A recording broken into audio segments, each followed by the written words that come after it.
I think, as Nancy said, the Global Development Institute has roots that go back a long way into Manchester's intellectual history.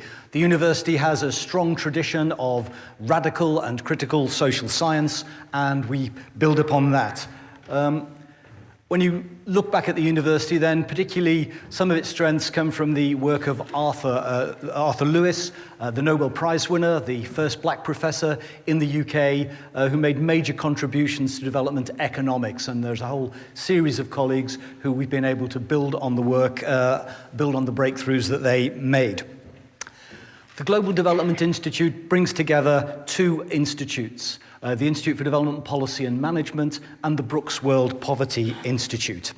Both of these institutes have got reputations for what they do and have been running for periods of time. The Institute for Development Policy and Management has been running for almost 60 years. Its 60th birthday is coming up fairly soon. It's had more than 10,000 students graduate from it. They have moved into more than 100 countries, and it has networks that go around the world.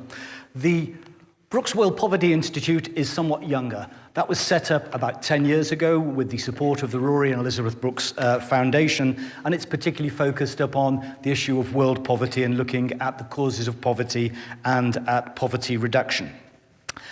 IDPM and BWPI have been collaborating together over the last 10 years, but we've reached a stage over the last year when it made sense to come together and to form a single institution. And so we are bringing the strengths of both of these institutes together because we think that this will allow us to achieve much more than we've been able to achieve already.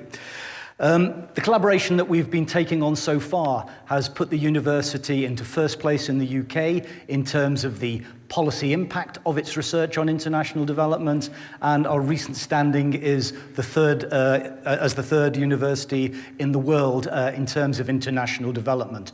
The goal that we're setting ourselves is by 2021 to get to the #1 place in those global rankings.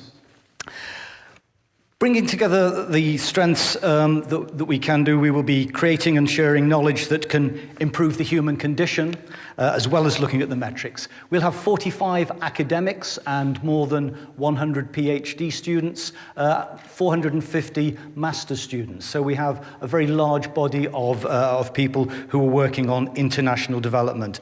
That gives us a critical mass to really be able to look at the global challenges that we're facing. And Winnie will be talking about some of these global challenges in more detail in a few minutes. We're emphasizing the global nature of the challenges that humanity faces in our title because of the increasing interconnectedness of everybody. Whether one looks at flows of goods or flows of services or flows of information, in Europe we seem to be particularly concerned about flows of migrants at the moment. But what is happening at the local level, what is happening at the national level is intimately connected with what is happening at international and at global levels. And we're planning on tracking these things from the local roots right the way through to the global forces which are also shaping them. How will we make this contribution? How will we strengthen what we're already doing? First, through our research and its links to impact. Our motto will be rigorous research that is socially relevant, but we will plan on achieving and continuing to achieve the highest academic standards, but working out how we can ensure that our work contributes to improvements to the human condition. That's through a multidisciplinary approach, by working in co-production with civil society groups, with social movements, with NGOs, with think tanks, and with governments, so that we collaboratively produce knowledge that can actually impact on policy and impact on practice. We have a couple of close links, in particular with Slum Dwellers International, a federation of national associations of people who live in slums across Latin America, Asia, and Africa. And we've worked with SDI to help them develop the methodologies which they use in more than 20 countries now. with BRAC, Bangladesh's largest NGO, but an NGO that is working internationally in 13 countries. We've worked for more than 25 years, helping them to look at what they're achieving and to redesign their programs, and to be able to take what they've achieved into a much broader public by publishing and writing about what they've done.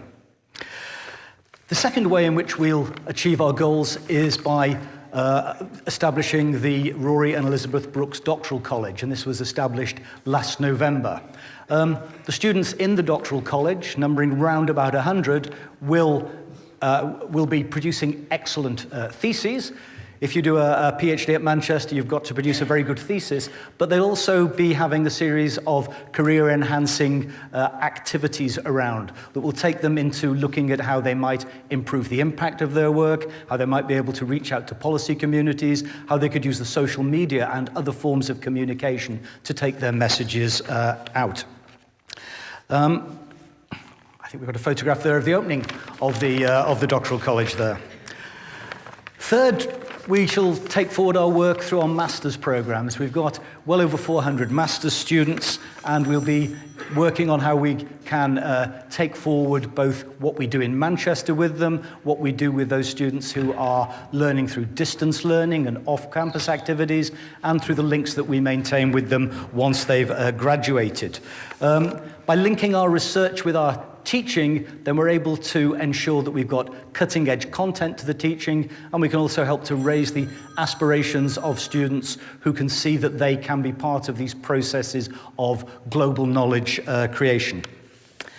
Last but not least, we're going to be focusing on our alumni. As I said, there are more than 10,000 alumni. We have relationships with them, but we're going to look much more closely at how we can help them to develop chapters, to appoint ambassadors, and how we can work with them. Working with them so that they can help us in our research, working with them so that we can provide them with continuing professional development. We've got, as I say, 10,000 alumni, but there are some outstanding alumni that we've got. Many of our alumni have run to very high positions. I was just going to give a few seconds to Sami Gitau. Sami Gitau comes from Kenya, and as a teenager, he came across the glossy brochures that we used to produce for advertising master's courses at IDPM. And he decided he would like to come to Manchester and to this place called IDPM. He managed to complete his higher school education, and some of his relatives helped to pay for him to get through university, and eventually he managed to win an equity and merit scholarship at this university. He completed an excellent master's degree, and he's now back in the slums in Nairobi, running an NGO that works particularly with how to improve the services for the poorer households in that community. So he's managed to sort of go through the full academic cycle.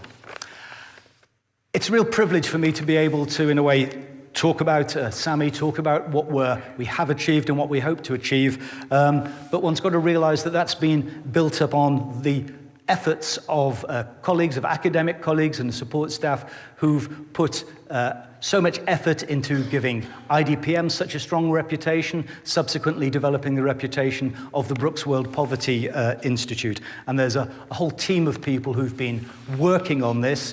Over the last 18 months, they've all gone the extra mile, because setting up a new institute requires a lot of extra work, and they've all put their shoulders to this effort and have taken it forward.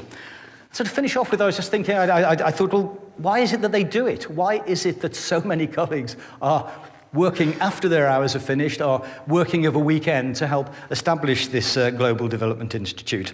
And it's because they think Manchester can be at the centre of creating ideas and knowledge that can tackle some of the great challenges of our time, that this university can actually make a significant contribution to trying to improve the world in which we all live. Whether one's looking at climate change, where the university already makes major contributions, whether one is thinking about the instability which international finance creates, making great wealth for some and creating poverty for others, and whether one is thinking, I think, about the subject which Winnie is going to look on now, at the way in which the wealth that is being created seems to be being concentrated, sometimes in relatively small numbers of hands, whilst poor people are getting relatively limited access to the wealth that is being created. Thank you.